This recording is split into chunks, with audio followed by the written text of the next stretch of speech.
Good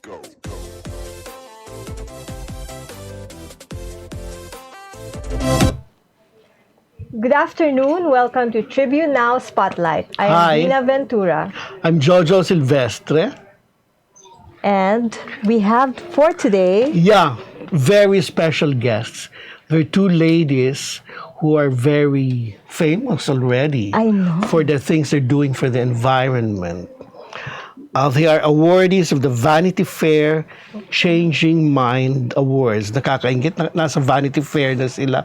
That has been my dream to be on the pages of Vanity Fair. okay, And then they're also the Global Water Change Makers Champions.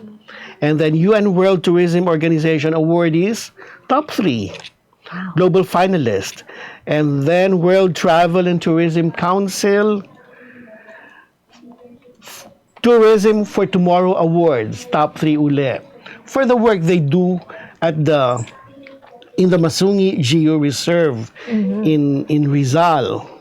They also received a special commendation as part of the Pathfinders Award of the United Nations Development Program and World Commission on Protected Areas and IUCN. I think that has to do with conservation. so impressive. Yeah, and of course they're sharing with us their efforts to promote sustainable tourism and environmental conservation in the Philippines, especially in the Masungi Georeserve in Rizal. May I present to you Anne and Billie Dumaliang. Hi there. Welcome to Spotlight, Anne and Hello. Thank you for having us. Thank you for joining us this afternoon. Wow, you look like twins. Actually, they're not. I don't even know which one is elder, ha? Kasi magkamukha lang naman talaga sila, no? Like, they have... I'm older. Whoa! We just have a 1-year gap. Kaya pala. Oo. Parehong awardees yan sa first sa Miriam and then later sa Ateneo. Wow, I'm so interested to know their story, Jojo. Yeah, Kasi, that's true. diba, I mean, environment Yeah. is very timely, very relevant today. Yeah. But I'm sure you would say it's been, like, it should have been done a long time ago. It Yeah. should have been timely then. It's actually a way of life for them. I know. So let's start. Yeah. So my first question is, Okay. what exactly is the Masungi Georeserve? What does one find there? And what does one do there? And what is the purpose of the Georeserve? Why does one need to have this Masungi Georeserve? Who answers first? I can go ahead. Okay. So, Masungi Georeserve is essentially a conservation project that we're working on just an hour and a half away from Metro Manila. What we do is we conserve limestone, forest over limestone area, an area here, no? And we're doing that to make sure that it lasts for the generations to come. It's powered largely by tourism and the education efforts that we do. And only this 2017, we also basically took on an ambitious project to restore some 2,700 hectares more of land around Masungi Georeserve, using the funds that we've raised and saved through the activities that we ran. So all of these are very important because malaki yung resourcing gap natin for conservation in the Philippines. It's at 80%. So we need a lot more people joining hands, participating in the work that we do, and then contributing especially for area-based conservation. So being on the ground, taking part in the management, and the enforcement, the protection work that has to be done. Billy, ano nga ulit yung ratio for ranger and areas? 1:, was it 4,000 or 400 hectares? One ranger for that. 1 to 4,000 hectares, I Wow. believe. So, That's napakalaki, no? 80% Oo. financing gap, 1 is to 4,000 rangers in protected areas in the Philippines. So, talagang it's a space that we could still work on and improve on. So when you go to Masungi, we have several trails. If you come in as a visitor, we have several trails that you get to go on.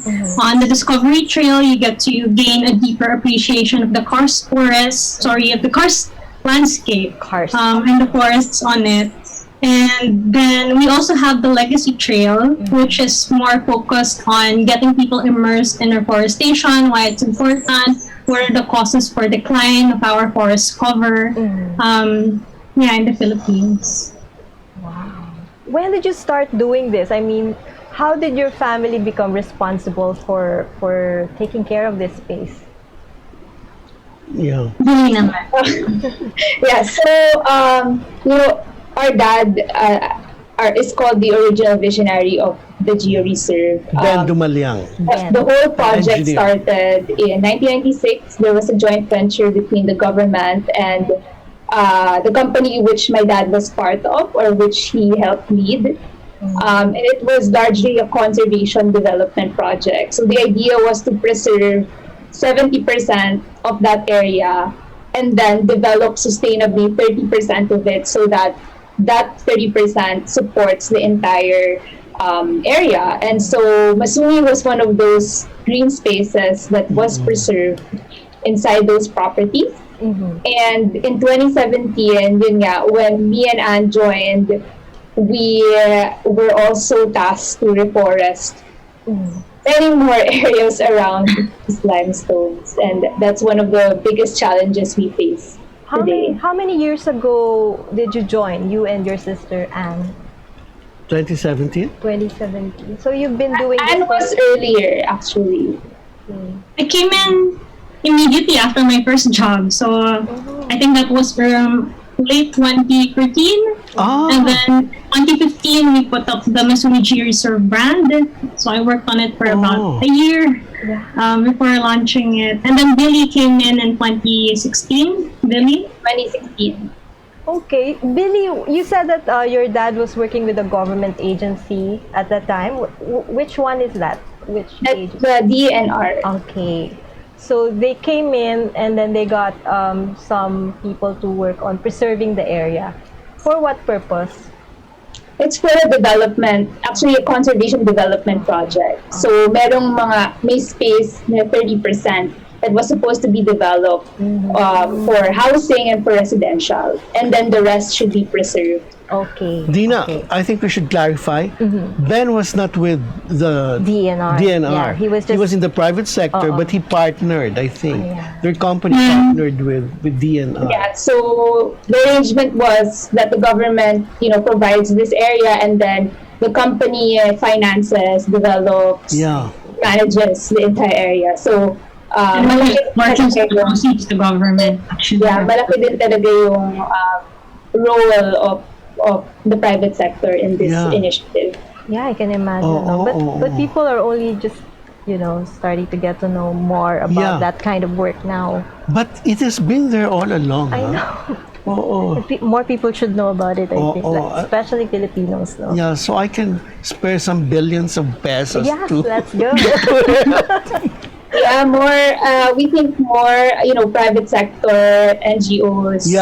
Really come in sa conservation kasi it's not a question of who or when. We all have to do it now because of the climate emergency, because our forests are down to 3% of our primary forests alive. So there's really an urgency, and it can only happen if different sectors really move together to conserve these sanctuaries. Lakas ng Or boses else niyo. we won't see them anymore. Okay. So I have a follow-up question lang. Okay, so okay. Kasi since you came in some years ago, what happened? I mean, what did you bring into the company, and then what is the situation now of the spaces that you're trying to protect? Yes. So, I think what me and Anne brought in is really this new organization, which is the Masungi Georeserve Foundation. So we tried our best to really build the competency for that. So we have a model of education/research, sustainable development through geotourism, and protection. So in all those three, we have to professionally increase our competency and learn from our experts and from our mentors about them. So, for example, for education and research, we work a lot with scientists from UP and from different universities to establish research. So, for example, our latest achievement was together with the scientists establishing a new subspecies of snail that can only be found within the rocks of Masungi. So that's a huge thing Interesting. because that means that these rocks harbor unique species, and that if they are destroyed or the areas around there are destroyed, then you stand to lose an entire species of snails. So very important yung research work na ginagawa natin with scientists. In terms of the geotourism and sustainable development, we've achieved, I think, a lot in terms of establishing a model for how tourism can support conservation. And of course, we're quite proud that a lot of people have come to appreciate yung area, but also, take inspiration from this kind of intervention. And then lastly, sa protection, this maraming challenge. Maraming challenge kasi even if we've had some success in, of course, the primary areas of the Georeserve, yung areas around it are still very much threatened. Ang ingay nyo dyan. Sorry? No, please continue. The crew here is noisy. O, ituloy mo na. From the extractive activities around Masungi, there's still a lot of illegal logging, a lot of land grabs and speculations. So lahat yan kinakaharap namin in many different ways. So I think that's the challenge. We have made a lot of progress when it comes to protection last year. So ang tindi ng environmental opportunism that happened in the last year, but despite that, at least we still managed to take the conservation protection work forward. So I think today we already have 12 ranger stations when at the start of the year we only had maybe 3 or 4. Oh, wow. So napakalaki ng improvements. More than 15 kilometers of monitoring trail, just making sure that the area is constantly patrolled and monitored and supervised. So, all of these things that make a difference in deterring illegal activities and encroachments. Yeah, I mean, I know that when it comes to environment protection, it's often a very dangerous job, diba? Ang daming many people have really risked their lives protecting the environment. And I'm looking at you girls and wow. Yeah, that's exactly what I have in mind. What are those two girls doing there? They should be in the Makati Business District or, BGC. So what made you decide to work there? Before this, where were you, girls? What we're doing before. Or I guess right from the start, they've been helping here. Yeah. Tell us your journey. Journey. Sino magsimula? Billie. Journey. Sige. So, I started later than Anne, but even in college, even in high school, I was really exposed already to sustainability, social enterprise, leadership. I was in student council, and I was active in a lot of these leadership and social impact activities. But when I graduated, I actually went into a corporate role. I was in BGC, Tito Joshua. And reporting to Singapore. So I was in a multinational company. Yeah. So I had that experience. I made sure that I didn't lose that experience, that I learned from it, and to date, that experience helps me dito sa work in Masungi in terms of having a macro perspective of the possibilities, how big can we bring this initiative to, what are the strategies and structures that we can put in, diba? How do we motivate a larger and larger workforce? So I did learn a lot, but there came a time in 2016 where I said, this is a calling for me because Anne was already starting to open Masungi. You can sense that there will be a lot of opportunity, but also a lot of challenges. So I knew, and I was being called by God, by the situation, to join. And of course, it's really in my interest. So I love innovation, and that's what Masungi stood for. Okay. Oh, it's a calling. I agree, no? Yeah. How about you, Anne? I think mas laid back ako in high school and college than Billy. But in high school, I managed to join the debate team. I wasn't one of the best, but it did teach me a lot about the social issues being faced by the country. In college, I was involved in an organization called ISEC, and there were lots of actions taken naman when it comes to social impact work and projects. So that has been there all along. Right after graduating, I took a bit of experience in a development company, a real estate company actually, and my intention in doing so was really to learn more about developments, because development aggression really is what's causing our forest decline. So I wanted to understand that side of the picture, the economics behind it, the decision flows that that govern how land is used. So pagkatapos noon, after I finished learning about the entire cycle, that's when I joined Masungi to start the brand. So, yun yung experience namin before starting Masungi. Okay. I think it's great that two sisters are working together in this kind of work. So now, I'm interested to know more about their educational background. Like, what prepared you to, or what qualifies you to be in this kind of work. But before you tell us about that, we'll just pause for a short break. We'll be right back.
Welcome back to Spotlight. We are with Anne and Billie Dumaliang of Masungi Georeserve.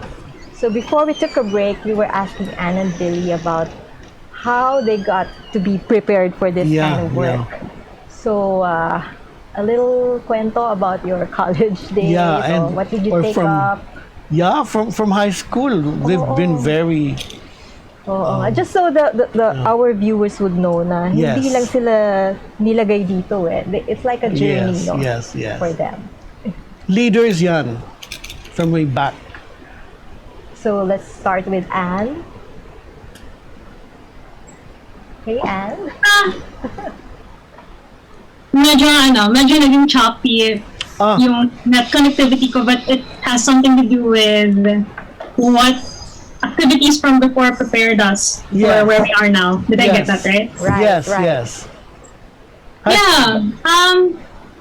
I think the main activity that prepared me, or at least ingrained a lot in me, is just spending time with my dad, to be honest. So outside all of the academics and the credentials, it's the little things like picking weeds in the backyard with him, going out with him on the weekends to see all of these places and learn more about plants, yung mga sensitivities ng lugar.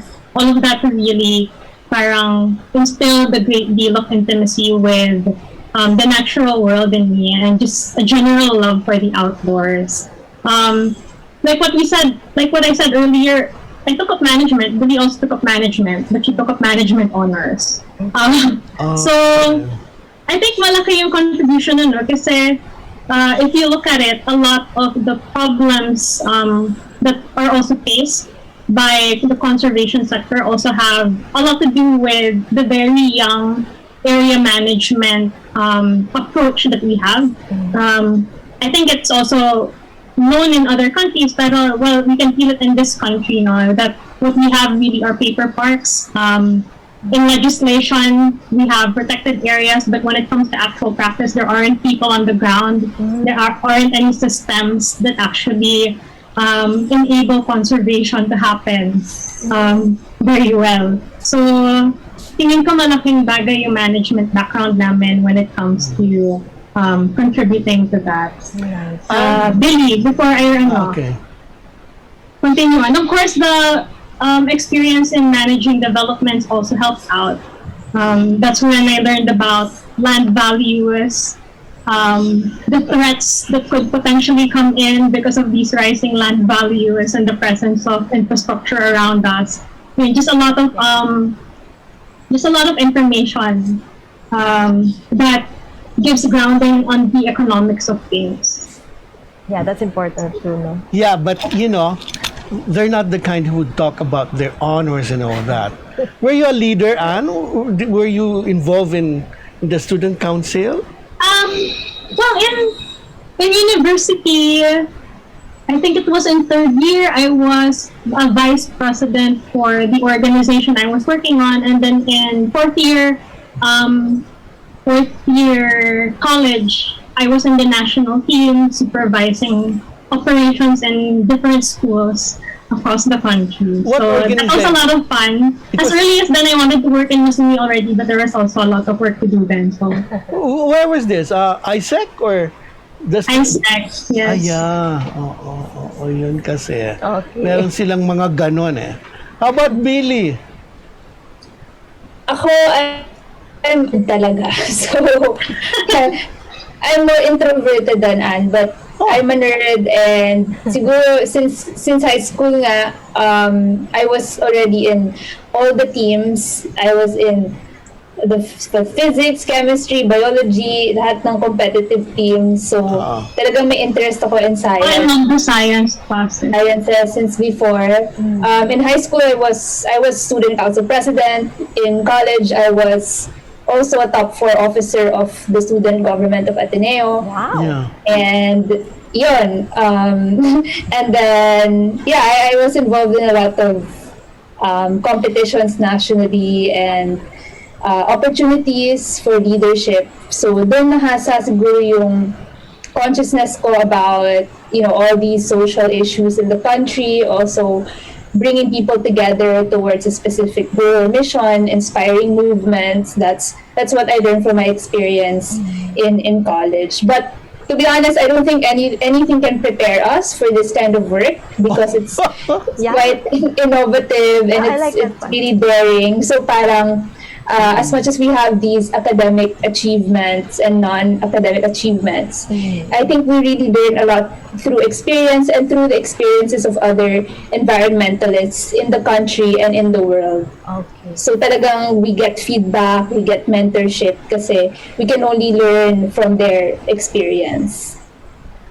Was it hard? Has it been hard? I mean, is it like such a struggle? Do you get enough support? Do you feel like people are behind you in this effort? That's the thing. Yeah, I can imagine kasi parang Yeah, I think constantly, we're faced with a lot of challenges because we're quite vocal against the large scale violators. So dito sa environment, we're not as quiet about this as others. So we also bear the brunt of these disgruntled violators and yung mga retaliations nila. But, as long as we know na we are on the right side, we're supported by people, and out of the necessity to protect whatever is left of the forest, and knowing that if not us, sino pa ang tatayo, di ba, for these areas. So we have this moral obligation to do so. And even though, you know, it's hard sometimes, we're always happy and thankful for people like you who give us support in various ways. So marami po, nafe-feel namin marami kaming support from different people, and we want to be able to sustain that and grow that base even more. How has the Georeserve evolved through the years? I suppose it was, how did it start? When your father took over the management of the area, what was there and how did it finally become the way it is today? Like you see all those improvements, and I guess there are a lot more trees. And can you share with us how the Georeserve evolved through the years? What it looked like before. Yeah, and then yeah. So, well, when we got here, right now it's a lush forest. You can look at the background Billy has. Yeah. It's the lower part or the forest that you find there now. But nung una kaming dumating, I really remember it was really just fields of grasses. We play with cows and chickens. We play with cows and chickens. And not cows, goats and chickens. And wala, fields lang talaga siya to run through. Ngayon, at least, there are already, lush forests inside the area. Even in the new reforestation site that we have about 60,000 trees already planted. The wildlife has definitely returned from playing with chickens and goats. Actually, nawala yung mga manok, no? Kasi bumalik yung mga reptiles. Okay. The monitor lizards came back, the other forms of wildlife also came back. Wow. Rightfully so. So, the domesticated animals, not so much of them anymore, but a lot of the wilder varieties. Ganda. So, yeah, the birds that you'll find down here are the same ones you already find in the Sierra Madre Mountain Range. When a kilometer from here going to Metro Manila, what you find are city birds. So we're happy about those. Very nice. Yeah. And Billy loves watching birds, huh? Tell us about that hobby of yours, Billy. Bird watching. Oh yeah, bird watching. So, grabe, that's something I recommend to all the viewers. Try birding. You know, you can do it in the urban areas. You can also do it in the mountain areas. Very therapeutic. But it's such a therapeutic activity that you can do in your free time, and it makes you happy just seeing, identifying different types of birds in the Philippines. Hindi alam ng marami na, we are one of the countries that has the highest endemicity of birds in the whole world. I think top 3 or 4 in the whole world. So, the whole world actually visits us to find all of these unique species of birds. So, you can do it with or without a camera. But finding these species, learning about them, diba? Putting a lifer on your list, meaning to say, yung first time mong makakita ng certain kind of bird, diba? That's a very special moment. So look up about birding and you'll be happy to do so. Marami na yung getting into that now. Yeah. See a lot of posts about bird watching. But right there, marami bang you've seen a lot in the area? Yes, we have over 70 different species, and in Masungi, it's so easy to spot them. So, expert birders talagang pumupunta sila dito because kitang-kita mo talaga, you'll see the hornbills, you'll see the malcohas, you'll see flycatchers, different kinds of birds. You can see them here in Masungi. So, yung nga sabi ni Anne, yung mga typical birds na makita mo sa bundok, makikita mo na here in Masungi, which is relatively at the fringes of Metro Manila, di ba? So, it has become a sanctuary of sorts na because humans feel protected inside it. They flock to it talaga. So, I would say we're a bird hotspot dito sa Luzon. What about the communities around you? Mga meron ba mga indigenous communities there? Do you invite their participation or do you have projects and programs with them? Yeah, so we actually have a lot of collaborations when it comes to the environment education component. Last year, we tried to work our way around things because no one could gather. So we had municipal-wide activities on environment education from BioBlitz, meaning taking photos of wildlife and then those getting identified by scientists with the use and help of technology, to learning sessions on sustainability and the environment. So we cover topics such as the circular economy, the climate crisis for our local communities. Masaya, and it definitely helps us, just being more allies in the conservation work that we do, because all of these really affect forest-dependent communities and the communities that exist around us. Another fun thing, not fun thing, but really fulfilling thing to work on is just getting to learn more about the experiences of the indigenous people.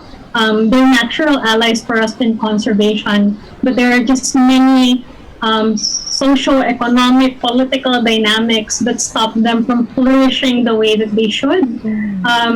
So we're happy to have that opportunity to work on empowerment projects with them and livelihood projects with them in the past years and in the years to come. So medyo touchy lang, no? Kasi for instance, in one of the recent problems that we've had involving a land grabber, they actually tried to use certain members of a tribe as a front to the illegal activities that they're doing. So mayroong ganong level of exploitation that also has to be managed. But of course, ano yun, I guess it's part of it.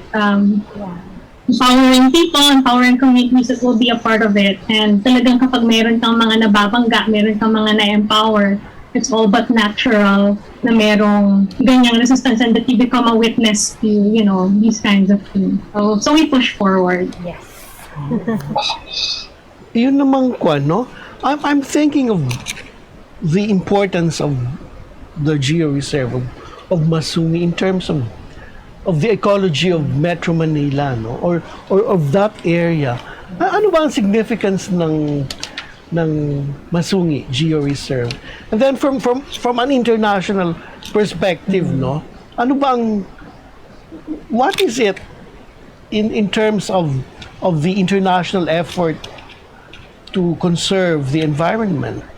Ano ang role ninyo? Ano ang significance ninyo? Is it 0.0001 or does that mean helping a lot of people within the, ensuring that the environment is protected in this specific area of Metro Manila? Ano ba ang significance ng Masungi? Yeah.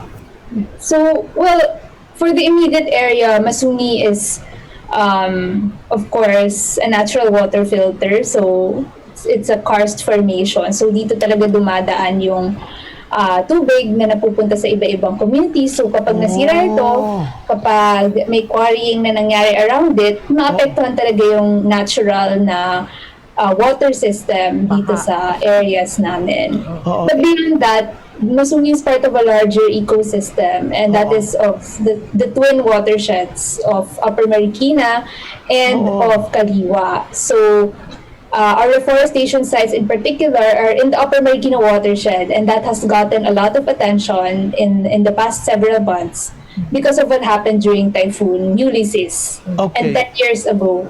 Okay. Of what happened due to Typhoon Ondoy. Oh my. Are you okay? You mean you need to protect to be able to control flooding or to prevent? Yeah. Is it like that? Definitely. So, in fact, this area has already been reserved. So, Marikina Reservation na siya since 1904. US colonial government pa lang. Pero ngayon, 20% na lang yung puno dito sa area at ang daming destructive activities na nangyayari. So, huwag na tayong magtaka if next time magkaroon ng typhoon, maraming bahay, maraming buhay ang maapektuhan. Because this is our natural defense against flooding, against landslides, mga epekto ng pagbabago ng klima, 'di ba? So lahat ng yon, pag hindi natin inalagaan yung area ng Masungi at ng watershed, tataas yung risk. Oh my God. Ang laki pala Parang ng sarap ipupuk doon sa mga Oo, kasi they don't seem to understand that it's really that simple, no? Ganun Diba? pala yun, ha? Oo. You mean, that whole area down there is affected kung makalbo yan? What happens upstream will affect downstream, which is Metro Manila, Pasig, lahat ng waterways po dito, bababa sa Pasig, Marikina Rivers, Manila Bay, Laguna. Upper reaches kami, no? And mukha siguro kaming malayo, being an hour and a half away. But lahat ng water that accumulates here, lahat ng events na nangyayari dito, affects all of the waterways that exits out of Manila Bay. So, tagpi-tagpi talaga silang lahat. Oo. Okay. Now I want to know how the Georeserve has been during the pandemic. Parang, Oo nga. But before you answer that, we'll just pause for another break. Iba ng panahon, ang dami ng bago ngayon. Pati ang mundo natin, well, nagbago na rin. Buti ang bayan, bigger, better na. You can buy it sa centers, pati sa mga parties, may online pa at app. You can buy it with your fingers, still don't remittance and more. Online shopping, you can buy it all. Di magpadala, you can buy it all. Anumang pera transaction, you can buy it all. Sabayan ang pagbabago ng mundo for all your pera transactions, all new Bayad. Araneta City, home to the country's first indoor shopping mall, the world's original Thrilla, and the first ever Bini Bini pageant. Now a place for your first win, your first catch, your first home, your first big break, your first date, and even your first love. Araneta City, the city of firsts.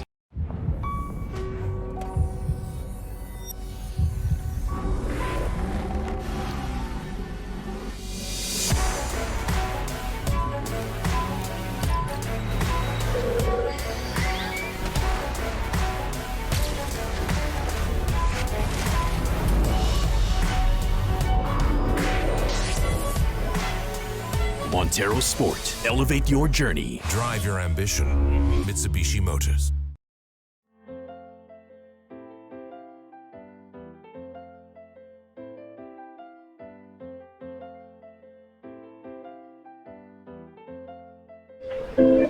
We're back on Spotlight.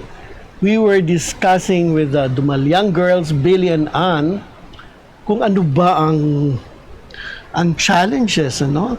Oo. Ngayong Especially pandemic. ngayong pandemic. Oo.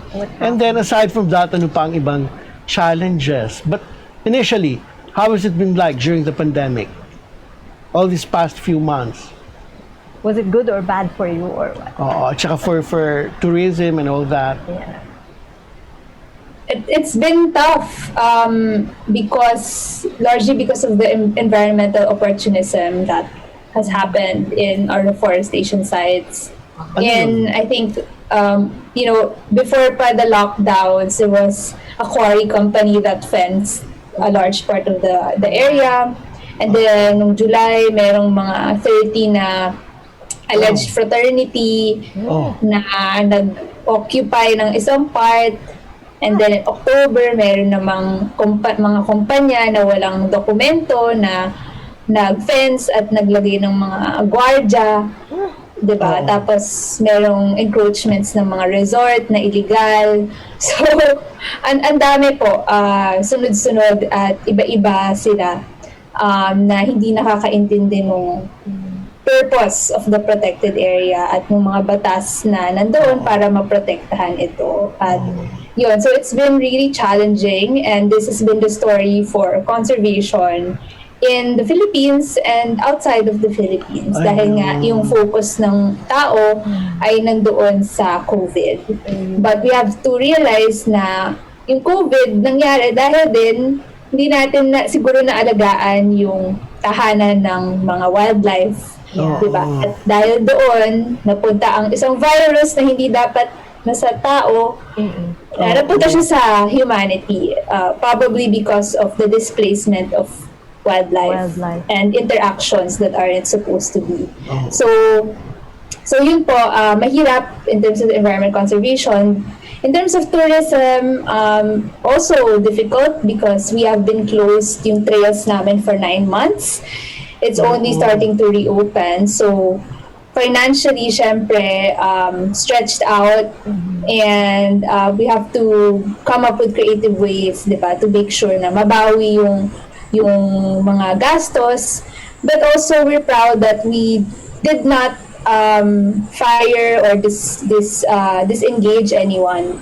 In fact, we even hired more park rangers during the pandemic because of these activities. So, babawiin na lang namin yun because we're confident that tourism, sustainable tourism, regenerative tourism will come back and actually can lead the way sa ating economic recovery. Yes, I think we're seeing that with a lot of hospitality businesses, yung mga ganon, tourism businesses that we've interviewed in the past, parang they're going in that direction na talaga. So it's a good thing. Yung encroachment that you're talking about, paano ang security ninyo? How are you able to stop these people from invading? Paano yan? Well, all we can do is really report these. We report these not only to government but to the public who deserve to know what's happening sa protected area, and inspire action for them. So ang hirap kasi ang lakas ng inertia towards action na parang maraming reports, pero when it comes to the actual action of removing, it takes so long. So and then proactively what we do nga is patrols, we have ranger stations, we have checkpoints. Ngayon, naglagay talaga kami ng checkpoints because of these really blatant encroachments and illegal activities. So, and we've also had drones. We have 2 drones now flying to see what's happening in some hard beach areas. So, and then we have partners sa satellite. So, ang important talaga dito is ma-engage ang government to be able to act appropriately and promptly on these reports. How far does your drone go? May pa-spy ako.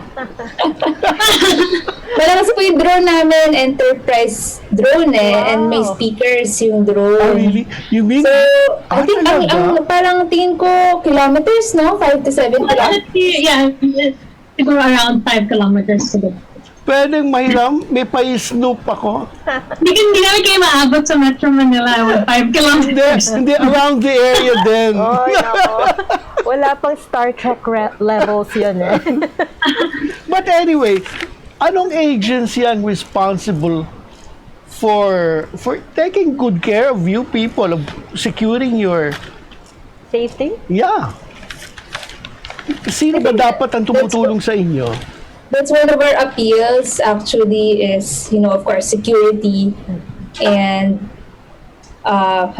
syempre, I don't know exactly how, but we have reported yung iba-ibang threats sa amin, sa team namin, to the relevant government offices.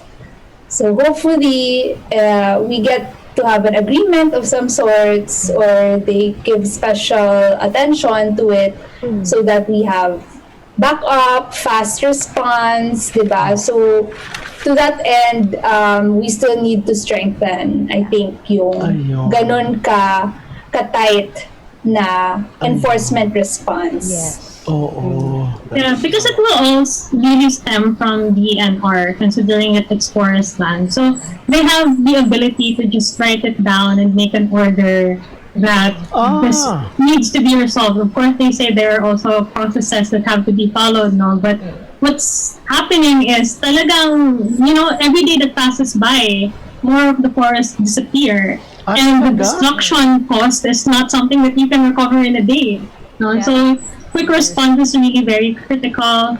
The police, of course, the military, law enforcement groups, anti-corruption groups even, have roles to play because it's really organized crime that's happening when we're talking about land speculation. Parang daang-daang hektarya ng lupa and lahat ng palusot na may isip nyo from using faith groups to using indigenous peoples to farmers yung nag-play in. So, kailangan talaga ng government support. Getting it done. But what do you have as a proof to show that you're supposed to be taking care of it and no one's supposed to encroach into the area? That's do you have a in piece the of- law po. So, talagang government po batas- Masungi yung nagsabing bawal yung human activity or yung okay. quarrying. Nasa batas po na bawal yung mga yun. Ayun pala. Bawal ang settlement, sale, lahat. Nandun na po yun. It's all there. Patang pa na batas. Hindi kailangan ng pirmahan or anything. It covers Masungi, you mean? I mean, by law. Oh, for Masungi in particular, we already have the DAO 1993-33, which is prohibiting quarrying and other destructive activities. And it's titled land pa, that part of it. But for the reforestation sites, doon naman, it's protected area talaga. So it's the Upper Marikina Protected Landscape, Proclamation 296 series of 2011. And protected siya by the Protected Areas Act. Na marami. Lahat po yan violation. So it's really a matter of enforcement. Yeah. Like always. That's right. Shouldn't I volunteer? Yes, go. Let's talk about something lighter. Sige. We have a game. Almira. So we'll show you Game. some pictures and then unahan kayo. Who's most likely to? Diba? Okay. Yeah. Okay, so let's... Unahan sa sagot. Not really. Pwede, para masaya. Sige, oo. Okay, let's go. Who's most likely to conserve the environment the best? Yan.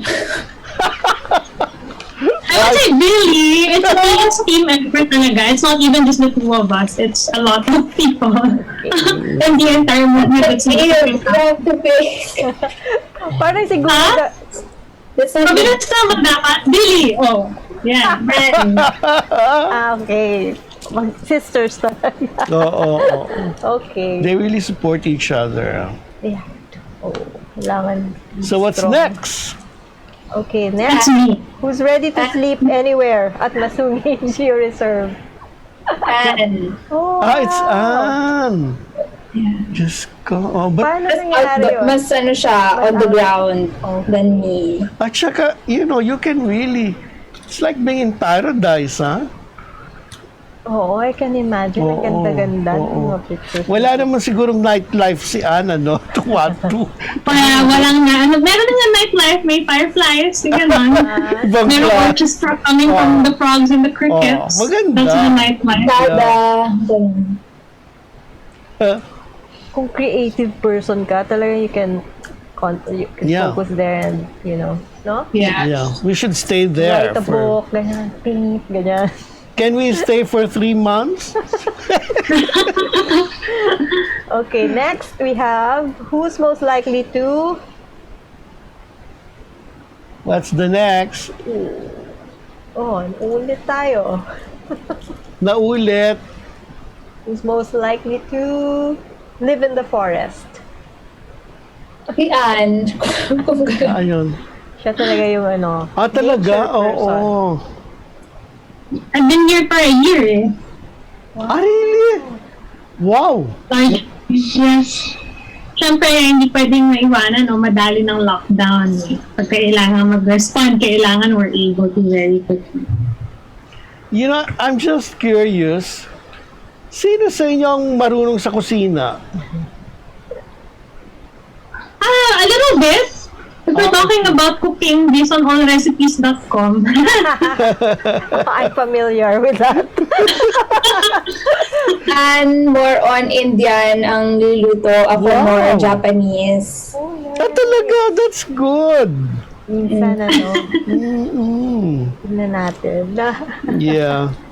Okay, who's most likely to influence everyone to be a conservationist?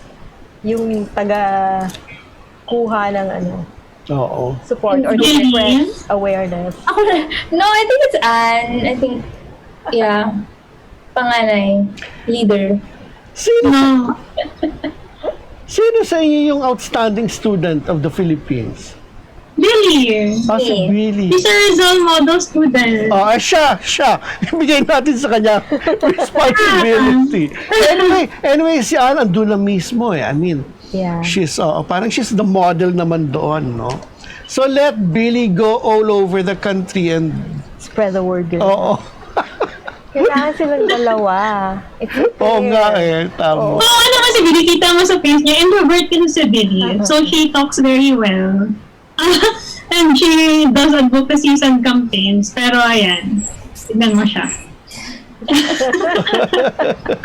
Ang gaganda nila, no? I love yung dating mo.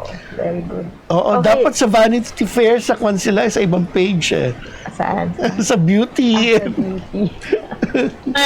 Hindi ko alam kung papasa kami sa sobrang pawis. So, our last one. Diba, kahit 4'11 kami. 4'11. Yun naman yung maganda sa pandemic, hindi na-reveal yung height na. Oo. At Or saka, sa Zoom kasi. in na rin yan ngayon, di ba? I guess that's the average Filipina. The height? Oo. Oo, it's not Diba? the, you're much bigger than life. Ganun, Salamat mo sa support. What you're doing, really. Yun yung mga... Makes yung you mga- giants in my eyes. Yung mga 6 feet na model, they want to be malagay sa Vanity Fair. Oo. Hindi sila nalilagay. These two girls. That's what I mean. Okay, last. Who's most likely to have herself as a role model? Have herself as a role model. Parang they're not the kind who will volunteer. I'm the role model. Parang wala. Parang in-answer na natin for them. Oo, But what do you oo. think? Role model. Well, none of us. You're both Neither fine. of us. Oo. I think everyone should emulate these two girls, these two ladies, for the kind of role they play in environmental conservation. In the planet. Oo. Parang I couldn't be like that. I mean, it's not an easy thing to do. Yeah nga. But it can be done. They're the best example of women today who are able to make a difference. No? Young women today. Yes. So, which leads me to our second to the last question before we end the show.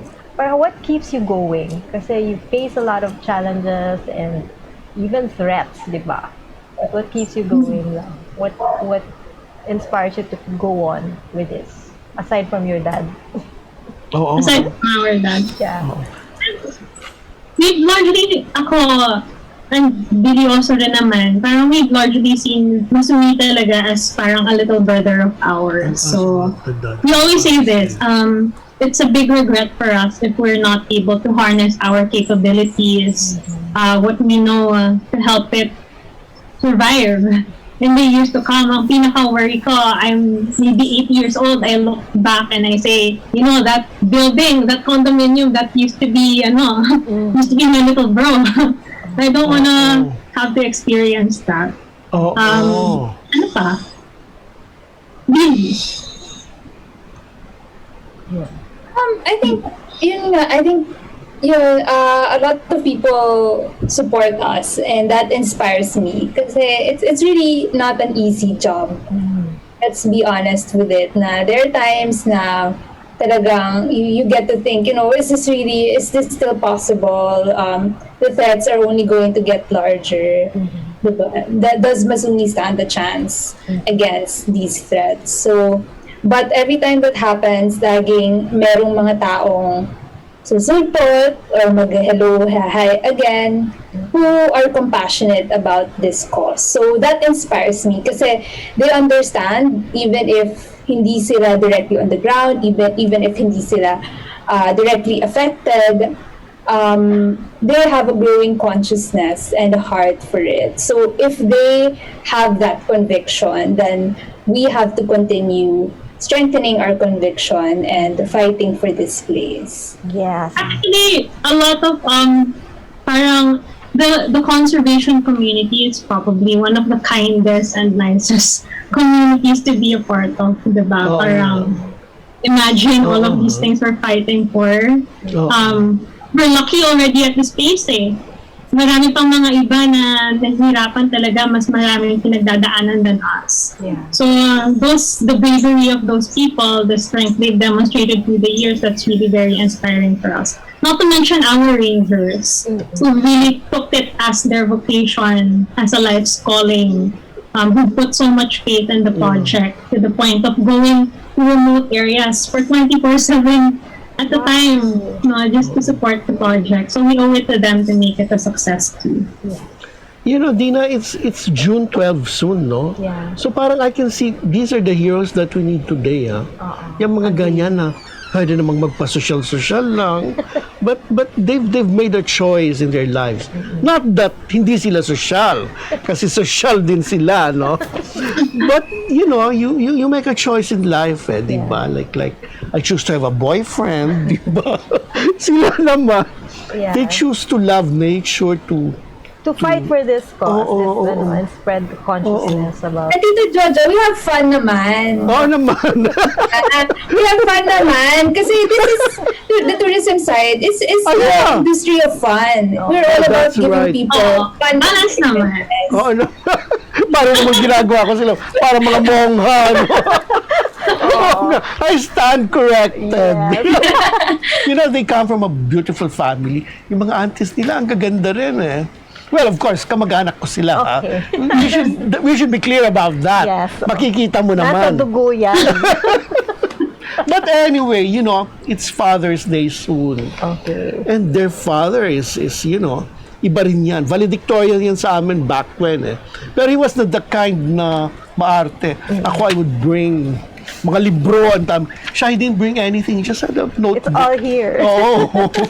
Ako maraming display, mga, you know, outward, kung ano-ano. Anyway, tell us about your father and what would you like to tell him? Ben Dumaliang was the original hero Of Masungi. of Masungi. What Well, all I tell him is that I would, forever be here to support him and try my best to carry out his vision for the place. We're almost there, and he's been through a lot. No, he's been persecuted for his strong vision for the environment and for sustainable development. But who has done something like this in the country, right? And I think that's a testament to his genius. So I'll always be, his number 1 or number 2 fan dahil nandiyan si Ann. Diba si Mama yung una? And I will always be at his disposal. Ayun. Okay. Nice one. Si Ann, hindi ba suwail si Ann? Suwail. Hindi ba suwail si Ann? Mabait na bata rin. Mabait naman ako. What to tell him? That we all, despite everything that's been going on, and there's so many things that are happening all at the same time. I hope he knows that we love him a lot. Of course, he does that part. And we'll always be here. We look up to him. Whatever it is that we are, is because of how he raised us, because of the integrity that he's shown, the hard work that he's demonstrated. He's ingrained in us na kailangan actions, no? Not just talk, actions and results. It's what matters, and that there's no need to, be mindful of the noise as long as you know what you're doing, and that you're making a difference. So you can expect that even if I'm a very practical and grounded person, that I take a lot of inspiration from his idealism and hopefulness. Not just for Masungi, but for the country, despite 60 years of pakikipaglaban. Grabe, no? Yeah.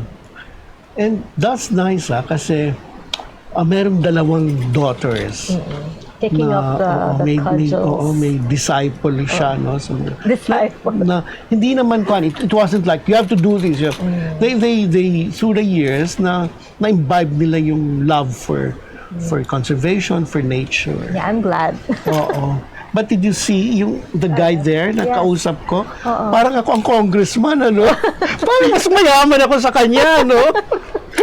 also Pagkakama lang talaga siyang hardinero. So sometimes there are people walking around. Tapos sasabihin nila sa akin at the end of the trail, magaling yung hardinero niyo sa loob. Very passionate yung puti yung buhok. Yun, siya yun. Oh. Pero basang-basa na siya sa pawis doon. Sa paghahardin niya, puno ng lupa. That's him. You should meet him. Yeah, He's very nice. He's, and of course, very Knowledgeable, intelligent. yes. Ganda. We'll do a story. Yeah, we had a nice show today Yes. because of these girls. Thank you very much for joining us this afternoon. And maybe before we end, would you like to say a few words to our audience? Yes. What is your message? Is there anyone you'd like to thank? Is there anyone you'd like to convince to join you in your cause? Thank you to the Daily Tribune, Miss Dina, and Tito Jojo for giving us an hour of your time today. Salamat sa lahat ng mga nanood. Iniimbitahan namin kayo to follow Masungi and our travails for conservation here in the Philippines. Just follow us on Facebook and Instagram, Masungi Georeserve. And of course, if you'd like to visit, you can go on our website to look for an available schedule. And that way, you can really contribute to conservation efforts and see the place for yourself and see the work for yourself. Yeah. I guess I also want to thank everyone who's been at our backs in the last year and even in the past few years. Thank you for the advice, for putting in your skills, your networks, to keeping Masungi alive.